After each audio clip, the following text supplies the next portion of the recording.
தமிழ்நாடு அரசியல் களத்தை பொறுத்தமட்டில்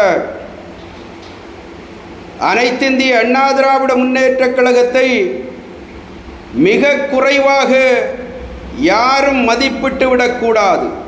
ஏன்னா அண்ணா திராவிட முன்னேற்றக் கழகத்துடைய அரசியல் வரலாற்றை பொறுத்தமட்டில் அதிமுக எந்த சட்டமன்ற தேர்தலிலேயும் 2006 தவிர்த்து எடுத்துக்கொள்ளுகிற போது 30% குறைவான வாக்கு வங்கியை அது பெற்றதாக வரலாறே கிடையாது. அந்த அதிமுகவை பார்த்து இன்னைக்கு சில அரசியல் விமர்சகர்கள் என்கிற போர்வையிலே உலா வந்து கொண்டிருக்கிற திராவிட முன்னேற்ற கழகத்துடைய அறிவாலயத்துடைய கொத்தடிமைகள் பேசுகிறார்கள். 10 தோல்வி பழனிசாமி என்று பேசினால் நான் அந்த கொத்தடிமைகளை பார்த்து கேட்கிறேன்.